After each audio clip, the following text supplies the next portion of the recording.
जय Hind. Hello dear students, जैसा कि हम पहले पढ़ रहे थे, पिछले क्लास में हमने पढ़ा था डस्ट ऑफ स्नो पोएम के बारे में पढ़ा था और उस सेकेंड वीडियो में सेकेंड क्लास में हमने इसके सेंट्रल आइडिया के विषय में चर्चा की थी। आज हम अपने तीसरे क्लास में डस्ट ऑफ स्नो जो हमारी पोएम है इसके कंप्रेहेंशन स्टैंजा कंप्रेहेंशन का पाठ करेंगे। इस पोएम से एक स्टैंजा दिया हुआ होता है, एग्जामिनेशन पॉइंट ऑफ व्यू से ये बड़ा इम्पॉर्टेंट है क्योंकि एक स्टैंजा ज़रूर आता है जिससे हमें क्वेश्चन दिए होते हैं और उसका आंसर हमें उस स्टैंजा के अनुसार लिखना पड़ता है। ठीक है, तो आज हम इसका तीसरा क्लास है, इसमें इसके बारे में चर्चा करेंगे क्योंकि पोएम और सेंट्रल आइडिया हम पहले पढ़ चुके हैं। जिसने नहीं पढ़ा है मैं इस वीडियो के डिस्क्रिप्शन बॉक्स में उसका लिंक दे दूंगा, वहाँ से सेंट्रल आइडिया और पोएम के बारे में पढ़ लें। उसके बाद ये तीसरा इसका भाग होता है। यहाँ पर एक पैराग्राफ दिया हुआ होता है, स्टैंजा दिया होता है। कविता के लिए स्टैंजा कहते हैं और प्रोज में उसे हम पैसेज या पैराग्राफ कहते हैं। ठीक है, तो स्टैंजा दिया हुआ होता है, उसे हमें पढ़ना होता है। नीचे क्वेश्चन दिए होते हैं, उन क्वेश्चनों का हमें क्या करना है, आंसर करना है इस स्टैंजा के अनुसार, इस स्टैंजा के अर्थ के अनुसार, भाव के अनुसार की लेखक हमसे क्या बताता है हमें। ठीक है, देखिएगा पोएम हम पढ़ चुके हैं। द वे ऑफ क्रो सुक on down me the dust of snow from the hemlock tree, ये स्टैंजा दिया हुआ होता है। पेपरों में क्या होगा, एक बात बड़े ध्यान रखने की है, मैंने कल भी बताई थी कि आपको क्या आता है वो ज़रूरी है, लेकिन आप पेपर में किस टाइप से लिख लेते हैं ये बहुत ज़रूरी है। क्योंकि जितने आसानी से आप पेपर में लिखेंगे, चेक करने वाले को जितनी अधिक आसानी होगी, वो आपके नंबर स्वतः ही एक दो वैसे ही बढ़ते चले जाएंगे। अब देखने वाली बात क्या है, अभी तो हमारे सामने केवल एक ही स्टैंजा है। क्या है? केवल एक ही स्टैंजा है, लेकिन जब हम पेपर देने जाएंगे वहाँ एक से अधिक स्टैंजा होंगे और उनमें से एक या दो हमें हल करने होंगे। मान लो 3 दिए हैं या 4 स्टैंजा दिए हैं, उनमें से हमें 1 या 2 हल करने हैं। अगर 2 दिए हैं तो 1 करना है, 3 दिए हैं तो 2 करना है, या 4 दिए हैं तो 2 करना है। अब हम कौन सा स्टैंजा हल कर रहे हैं, यानी कौन से स्टैंजे के क्वेश्चन का आंसर हम दे रहे हैं, तो उसके लिए हमें क्या करना है, जिस भी स्टैंजे का हम क्या करें, आंसर दें जो हमें सरल लगे या जिसके हमें आते हों, तो क्या करना है, हमें सबसे पहले उस स्टैंजा का स्टार्टिंग के कुछ शब्द और लास्ट के कुछ शब्द हम क्या कर देंगे, इस प्रकार लिख देते हैं जैसे इसका दे रहे हैं, द वे आ क्रो। ठीक है, क्रो और dot dot dot dot dot dot करते हुए ये लास्ट के इसके लिख देंगे हेमलॉक ट्री। ठीक है, उससे चेक करने वाले को क्या पता चलेगा कि 4 स्टैंडर्ड दिए थे, उनमें से जो स्टूडेंट है, जो बच्चा है, उसने किसका आंसर दिया है। ठीक है, उसे बिल्कुल स्पष्ट पता चल जाएगा कि इनमें से कौन से का, उसने सीधे उत्तर लिखने, फिर वो मिलाएगा चाहिए क्वेश्चन कौन सा है, अच्छा इसका आंसर, मतलब 2-4 मिनट उसके खर्च होंगे। लेकिन जैसे ही उसे ये देखेगा अच्छा इसका दिया, तुरंत मतलब उसके अंदर अपने आप से तुम्हारे प्रति पॉजिटिविटी आ जाएगी। तो किसी भी आंसर देने से पहले हम ये ज़रूर लिख देते हैं। ठीक है, इसका थोड़ा सा ध्यान रखेंगे। फिर क्वेश्चन पढ़ते हैं। पहला क्वेश्चन है, where was the poet standing, poet कहाँ खड़ा हुआ था। The way a crow shook down on me the dust of snow from the hemlock tree, कहाँ खड़ा हुआ था, हेमलॉक ट्री। किसके नीचे, हेमलॉक ट्री के नीचे वो खड़ा हुआ था। ठीक है, तो हमें यही उत्तर देना। हमने पढ़ा था कि एक कौवा था, उसने इस तरीके से अपने पंख हिलाए कि सुक down on me the dust of snow, snow के जो कण थे वो हमारे ऊपर गिर गए। ठीक है, सुक डाउन माने हिलाना, डस्ट ऑफ स्नो बर्फ़ का टुकड़ा, from the hemlock tree, hemlock tree के ऊपर से, वो उसी के नीचे खड़ा हुआ था। तो हम लिख देंगे, देखो एक बात ध्यान रखेंगे, जिस टेंस में या जिस तरीके से क्वेश्चन होता है उसी के अनुसार हम आंसर देते हैं, क्वेश्चन के अनुसार ही आंसर करते हैं। ठीक है, तो इसमें लिखा है the poet was, simple past का है तो हम यहाँ से सीधे उठाएंगे क्योंकि इंटेरोगेटिव में प्रश्न ऐसे सेंटेंस जिसमें प्रश्न पूछे जाते हैं उसे इंटेरोगेटिव कहते हैं और आंसर अफर्मेटिव या नेगेटिव में दिया जाता है। तो अफर्मेटिव में देंगे तो सबसे पहले कर्ता को यहाँ से उठा लेंगे, द पोएट, क्या लिख देंगे, कौन खड़ा था, पोएट खड़ा था, द पोएट। अब पोएट एक वचन है या बहुवचन, एक वचन है तो हम यहाँ पर ये पास्ट में है तो ये भी आंसर भी पास्ट में ही रहेगा। वाज, द पोएट वाज, क्या था वो, स्टैंडिंग, स्टैंडिंग कहाँ खड़ा हुआ था, अंडर द हेमलॉक ट्री। ठीक है, ये इसका आंसर हो गया। इसका ध्यान रखेंगे आंसर, ये इंटेरोगेटिव सेंटेंस है। इंटेरोगेटिव में कौन सा वाला, डबल इंटेरोगेटिव, जिसमें क्वेश्चन वर्ड पहले बीच में होता है और उसे हम उसकी अंग्रेजी लगा के उसे पहले लिख लेते हैं, फिर उसके बाद हेल्पिंग वर्ब, फिर सब्जेक्ट, फिर वर्ब। और इसका उल्टा अगर हम बात करें अफर्मेटिव में, सबसे पहले subject, helping verb, main verb और इधर ऑब्जेक्ट या कॉम्प्लीमेंट जो भी है पूरा सेंटेंस हो जाता है। ठीक है, मिस्टर सिटिंग माने बैठा हुआ, ऑन माने पर, द ट्री, पेड़ के ऊपर कौन बैठा हुआ था, तो कौन बैठा हुआ था, the crow, the crow was sitting on the tree. पेड़ पे कौन बैठा हुआ था, क्रो बैठा हुआ था, कौआ बैठा हुआ था। Where does the particle of snow fell? Where does the particle of snow fell? यानी कि जो बर्फ का टुकड़ा था वो कहाँ गिरा, बर्फ का टुकड़ा कहाँ गिरा, कहाँ गिरा था, dust of snow from the hemlock tree shook down on me. On me किसके लिए आया है बेटा, ये पोएट के लिए आया है। पोएट कह रहा है कि मेरे ऊपर बर्फ का टुकड़ा गिरा, कैसे गिरा, जब कौए ने इस प्रकार से इसे हिलाया। ठीक है, तो किसके ऊपर गिरा था बेटा, पोएट के ऊपर। अब देखो ये प्रेजेंट इंडेफिनिट में सेंटेंस है तो इसका आंसर भी हम प्रेजेंट इंडेफिनिट में देंगे। The particle of snow, the particle of snow. ठीक है, अब डज ये इंटेरोगेटिव है, अफर्मेटिव में बनाएंगे तो फेल में एस एस जुड़ जाएगा, फेल्स अपॉन ऑन द किसके ऊपर, पोएट, किसके ऊपर गिरा, पोएट के ऊपर। ठीक है, ये आंसर हो गया। एक क्वेश्चन और है, ये थोड़े बदल के क्वेश्चन दे दिया है, सेम क्वेश्चन है पहले को फर्स्ट क्वेश्चन की तरह ही, ये लास्ट क्वेश्चन है लेकिन इसको थोड़ा सा चेंज कर दिया है। Under which tree was poet standing, किस पेड़ के नीचे पोएट खड़ा हुआ था, तो हम कहेंगे the poet was standing under hemlock tree. ठीक है, किसके नीचे खड़ा हुआ था, हेमलॉक ट्री के नीचे खड़ा हुआ था। ठीक है, एक स्टैंजा कंप्लीट हो गया। अब दूसरा स्टैंजा इसका देखेंगे, उसमें क्या है, किस प्रकार के क्वेश्चन है। देखिएगा, ये नेक्स्ट स्टैंजा है, स्टैंजा 2। फर्स्ट पोएम में 2 ही स्टैंजा हैं। Has given my heart a change of mood and saved some part of the day I have rued. मतलब क्या है, has given a heart a change of mood, मतलब जैसे ही वो बर्फ़ का पार्टिकल जो टुकड़ा था, बर्फ़ की जो फुहार थी, धूल थी, वो उसके ऊपर गिर गई, तभी क्या हुआ, has given my heart a change of mood, मतलब उसके हृदय को क्या हुआ, एक परिवर्तन हो गया, उसके हृदय में क्या हो गया, एक परिवर्तन हो गया। जो उदास अवस्था से था वो अपनी ठीक अवस्था में आ गया।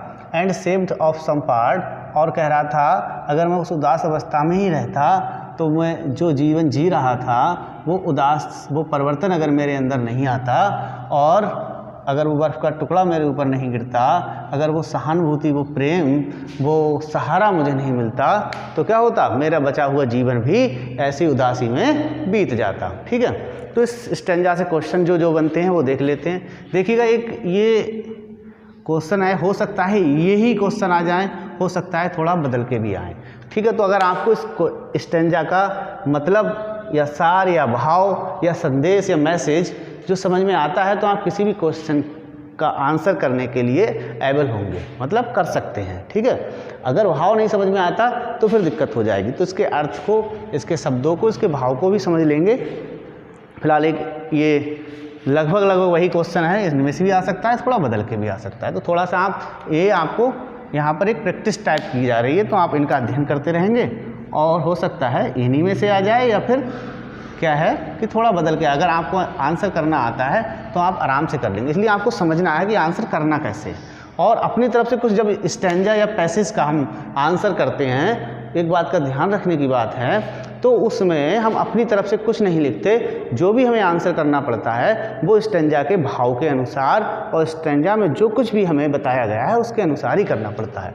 ठीक है, पहला क्वेश्चन देखेंगे, did the poet remain happy during the rest of the day. मतलब क्या है ये, देखो इसमें हेल्पिंग वर्ब पहले लगी है, तो इसका अर्थ कैसे करके निकलेगा बच्चों, क्या।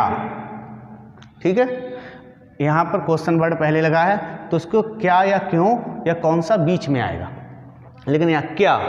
The poet remain happy during, दौरान the rest of the day, बचे हुए दिन में। क्या जो उसकी जीवन बचा हुआ था या बचा हुआ जो जीवन था उससे पहले उदास था, क्या उसमें वो कैसा रहा, हैप्पी रहा। तो हमें पता है जैसे उसके ऊपर वो गिरा तो उसके हृदय में क्या हुआ, वो एक परिवर्तन हुआ और उसका बचा हुआ जीवन कैसा हो गया, एंड सेव्ड, और बच गया, सम पार्ट और हिस्सा of a day I had read, जो मैं उदासी में काटने वाला था वो हिस्सा मेरा उदासी में कटने से बच गया। जब उदासी में कटने से बच गया यानी कि वो क्या कह रहा, मैं उदास था और जैसे ही मेरे ऊपर क्या हुआ, बर्फ़ का टुकड़ा गिरा तो मैं एकदम क्या हो गया, बदल गया। यानी मुझे सहानुभूति मिली, मुझे पता लगा कि और भी बहुत कुछ है दुनिया में, मैं उदास बैठा हूँ। ठीक है, तो मैं क्या हुआ, उदासी मेरी टूट गई। जब उदासी टूट गई तो कह रहा है मेरा हिस्सा उदास रहने से बच गया, यानी कि वो क्या हो गया, खुश हो गया। बचे हुए जीवन में या बचे हुए टाइम में वो क्या हुआ, खुश हुआ, खुश रहा। तो हम अब देखिए, अब मैंने एक चीज़ बताई, जिस टेंस में क्वेश्चन होगा उसी में हम आंसर करेंगे। अब ये क्वेश्चन वर्ड है, यानी कि इसमें क्वेश्चन पूछा जा रहा है, यानी कि इंटेरोगेटिव होगा और हमें आंसर के अफर्मेटिव और नेगेटिव में करना है। अगर नेगेटिव नहीं रहा होता तो हम कहते हैं खुश नहीं रहा, और खुश रहा है तो अफर्मेटिव में। अफर्मेटिव में सबसे पहले क्या लगाते हैं, क्वेश्चन नंबर 1 द पोएट, क्या लगाएंगे अफर्मेटिव में, द पोएट। अब देखिएगा ये कौन से टेंस का, ये है पास्ट इंडेफिनिट का, तो उसी में आंसर करेंगे। उसके बाद वर्ब आती है, वर्ब, ठीक है, रिमेन क्या हो जाएगी, रिमेन। अब सेकंड फॉर्म लगाते हैं, ये डिड है, ये डिड हट गया तो यहाँ पर क्या हो जाएगा, रिमेन्ड। ठीक है, और क्या हो जाएगा, happy during the rest of the day. ये बात समझ गए तो आपको किसी भी आंसर करने में दिक्कत नहीं आएगी। ठीक है, जो समझ में ना आता हो बता देना। दूसरा क्वेश्चन है, which particle did the crow shake down. कौन सा पार्टिकल, कौन सा कण did the crow shake down, यानी कौवे ने गिराया। तो हमें सबको पता है किसका, स्नो, पार्टिकल ऑफ स्नो। किसने गिराया, कौवे ने। देखो ये भी इंटेरोगेटिव है, इसमें लिखा है विच पार्टिकल, कौन सा पार्टिकल गिराया, कौवे ने कौन सा पार्टिकल गिराया, कौवे ने कौन सा पार्टिकल गिराया। तो कौन सा बीच में आ गया, इसको पहले लगा दिया। अब इसे अफर्मेटिव बनाएंगे तो किसने गिराया था, कर्ता कौन है, किसने गिराया। कर्ता निकालने के लिए हम दो चीज़ लगाते हैं, कौन या किसने, कौन या किसने। और ऑब्जेक्ट निकालने के लिए क्या और किसको। तो इसमें लगाओ किसने गिराया, कौवे ने गिराया, तो इसे सबसे पहले ले आएंगे द क्रो। अब ये भी पास्ट इंडेफिनिट में, सैक की जगह क्या हो जाएगा, सुक डाउन। क्या गिराया, द पार्टिकल ऑफ स्नो। किसका, बर्फ का टुकड़ा गिरा दिया। By whom the dust of snow is composed by। Dust of snow poem किसके द्वारा कंपोज्ड की गई है, किसके द्वारा लिखी गई है, हमें पता है, हमने साफ साफ बताया था बाल को, रूबर्ट फ्रॉस्ट। ये ध्यान रखने का, इस तरह का क्वेश्चन जरूर आता है, रूबर्ट फ्रॉस्ट। तो तीसरा आंसर हो जाएगा द पोएम। और भाई जो पोएम है बेटा उसे हम इस तरह से लिखेंगे जैसे दूर से किसी को दिखाई दे, डस्ट ऑफ स्नो, चेक करने वाले को, और इसे अंडरलाइन कर देंगे। इसका ध्यान रखेंगे, dust of snow composed by, कविता को कंपोज्ड किया जाता है।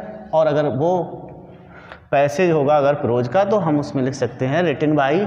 ठीक है, यहाँ पर लिखेंगे कंपोज्ड बाई। ठीक है, कंपोज्ड बाई रूबर्ट। अब रूबर्ट फ्रॉस्ट को भी हम क्या करेंगे, थोड़ा सा हाईलाइट कर देंगे, जिससे कि चेक करने वाले को दिक्कत ना आए, पूरा ना पढ़ने पड़े, दूर से ही देख ले कि रॉबर्ट फ्रॉस्ट ने लिखा है। ठीक है, रॉबर्ट फ्रॉस्ट, और ये कामा लगा देंगे, इन्वर्टेड कामा भी लगा देंगे, जिससे कि दूर से दिखाई दे। ठीक है, आगे आप समझ में लिख लेना। ये जो आई है वो किसके लिए आई है, मतलब किसके लिए इसे संबोधित किया गया है, एड्रेस किसके लिए एड्रेस किया गया है आई से। तो ये I of a day I had, यानी कवि कह रहा है कि मेरा बचा हुआ जीवन, मेरा बचा हुआ जीवन। ठीक है, तो यहाँ पर I stand for answer, answer होगा I stand for the poet. कौन है पोएट, इसमें लिख देंगे रॉबर्ट फ्रॉस्ट। ठीक है, इस तरह से ये इसका स्टैंजा जो है वो कंप्लीट हो गया। बहुत आसान है, अगर समझ लोगे एक बार तो कोई कतई दिक्कत नहीं आएगी, क्वेश्चन बदल के भी आ जाएगा तो आप आराम से लिख देंगे। ठीक है, इसके बाद अभी हम देखेंगे एमसीक्यू। देखिएगा, ये कुछ एमसीक्यू क्वेश्चन है, मल्टीपल चॉइस क्वेश्चन। ठीक है,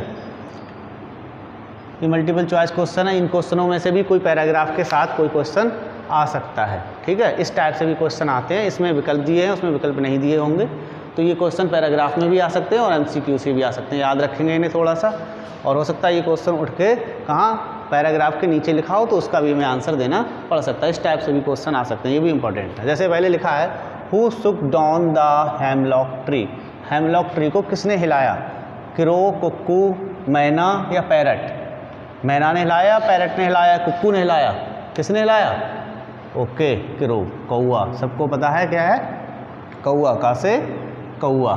ठीक है, सबको ध्यान रखेंगे, आज से का से क्या होता है कौआ, का से कबूतर नहीं। हमसे पढ़ने वाले लोग जितने हैं वो का से क्या याद रखते हैं, कौआ। ठीक, अगला देखो, what fell on the poet, poet के ऊपर क्या गिरा, द डस्ट ऑफ ट्री या डस्ट ऑफ स्नो, पेड़ की डस्ट गिरी, धूल गिरी या स्नो की, सबको पता है snow. In what mood was the poet of earlier, देखो इसको क्वेश्चन को जरा थोड़े ध्यान से समझेंगे।